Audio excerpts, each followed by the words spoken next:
राष्ट्र सर्वप्रथम राष्ट्र सर्वप्रथम राष्ट्र सर्वप्रथम राष्ट्र सर्वप्रथम। नेट परीक्षा में हुई धांधली को लेकर एआईसीसी मुख्यालय में कांग्रेस नेता शक्ति सिंह गोहिल ने प्रेस वार्ता को संबोधित किया।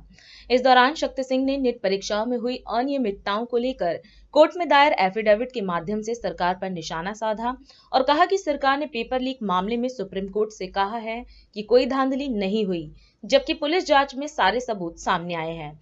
एक जिम्मेवार ऑपोजिशन पार्टी के नाते जिम्मेवारी के साथ कुछ ऐसी चीज़ें जिसको आप सुनेंगे, देश की जनता भी सुनेगी तो चौंक उठेगी, ऐसी कुछ सच्चाई मैं आप सभी के सामने रखने जा रहा हूँ। ये एफिडेविट कोर्ट में फाइल हुआ, उसमें जो लिखा है और कुछ सच्चाई आप सब जानते हो कि सुप्रीम कोर्ट के सामने सरकार ने कहा कि नीट की एग्ज़ाम में कोई धांधली नहीं, पेपर लीक नहीं हुआ। भारत सरकार ने, मंत्री ने कह दिया सब चंगासी।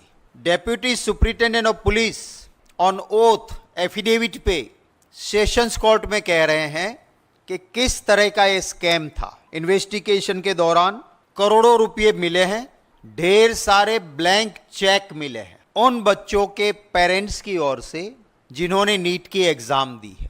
Deputy superintendent of police on oath affidavit में कहते हैं कि साहब एक ऐसा स्कैम था कि महाराष्ट्र, ओडिशा और बिहार और स्टेट से, माने जब आप नीट की एग्जाम के लिए एप्लीकेशन डालते हो तो आपके पास एक ऑप्शन होता है कि आप कौन सा सेंटर पसंद करोगे, और अगर उस सेंटर में, एक सेंटर में 300 स्टूडेंट बैठ सकते और एप्लीकेशन 500 की आ गई तो फिर कंप्यूटराइज ड्रॉ होता है कि कौन से स्टूडेंट वहां जाएंगे, पर आपको चॉइस मिलती है।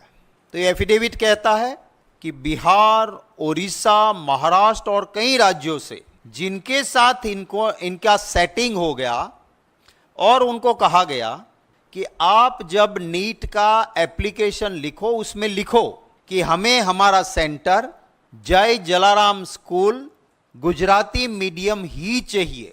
माने आप समझ सकते हो कि गोधरा डिस्ट्रिक्ट में जहां एयरपोर्ट नहीं है सेंटर पे, वहां कोई ओडिशा से, कोई बिहार से, कोई महाराष्ट्र से एग्जाम देने जा रहा है। अच्छा, नीट के बारे में एक और बात आपको बताता हूं कि जैसे हम सब बाकी एग्जाम देते हैं ऐसे नहीं है। नीट के अंदर OMR होता है, ऑप्टिकल मार्क्स रिकग्नाइजेशन शीट। माने एक ऐसा पेपर होता है जिसके अंदर आपको ऑप्शन मिले 4, देश का कैपिटल कौन सा शहर है करके 4 जगह दी होती है, तो आपको दिल्ली लिखना है तो उसके सामने एक स्क्वायर ब्लॉक होता है, उसमें आपको साई से उसको भर देना है। और ये OMR शीट ऐसा होता है कि वो कंप्यूटर रिकॉग्नाइज करता है। फिर आपने एग्जाम दे दी, फिर कोई ह्यूमन इंटरवेंशन नहीं होगा, कंप्यूटर में वो पेपर डालेंगे, वो कंप्यूटर आपको मार्क्स दे देगा। वो OMR शीट में कहा गया कि आपको जो चीज 100% आती वो लिखो, बाकी खाली छोड़ो।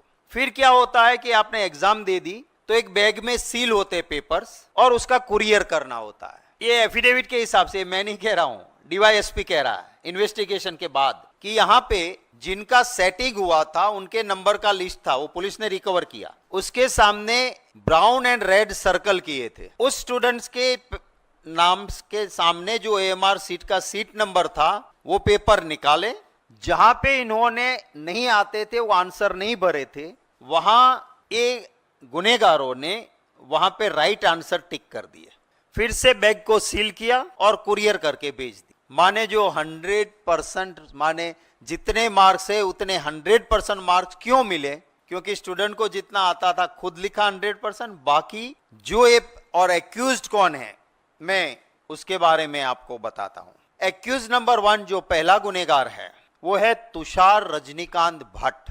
वो नीट परीक्षा के लिए, नीट की एग्जाम के लिए सेंटर सुप्रिंटेंडेंट है। उसके बाद है नंबर 2 पुरुषोत्तम महावीर प्रसाद, वो है पूरे नीट की एग्जाम के लिए सिटी कोऑर्डिनेटर। माने एक ही सेंटर नहीं, जितने सेंटर्स उधर है उनका सिटी कोऑर्डिनेटर है। और वो कौन है? जय जलाराम का प्रिंसिपल है। ये 2 मेन एक्यूज्ड ये हुए। फिर 3 और लोग हैं। इन लोगों ने मिलके पेपर, उन सभी के पेपर्स निकाले और उसके अंदर टिक करके पूरा काम अपना करके 5 तारीख को ये हुआ था काम सारा हो गया, बक्सा चला भी गया। 3 दिन बाद कुछ लोगों ने जाके कलेक्टर को कुछ प्रूफ दिए कि साहब ये नीट में धांधली हो रही है और आप क्या कर रहे हो। तब जाके कलेक्टर ने डिस्ट्रिक्ट एजुकेशन ऑफिसर और एक टीम को भेजा। उसके में आया कि हाँ ये सही है कि ऐसा हुआ है, ऐसा लग रहा है। तो एक एफआईआर 8 तारीख को हुई, 8 मई को, और उसके बाद इन्वेस्टिगेशन हुआ। और इन्वेस्टिगेशन में के बाद ये affidavit deputy superintendent of police ने जो लगाई उसमें साफ लिखा है कि इस तरह से ये हुआ। लाखों विद्यार्थियों का भविष्य बर्बाद किया है और इतना सबूत, और ये भी डेप्यूटी सुपरिटेंडेंट ऑफ पुलिस कहते हैं कि इस तरह से ये नीट की एग्जाम में धांधली हुई है। तो मैं नहीं मानता हूं कि अब कोई भी द्वार ऐसा बचा है कि जहां से सरकार अपनी चमड़ी को बचा सकती है। राष्ट्र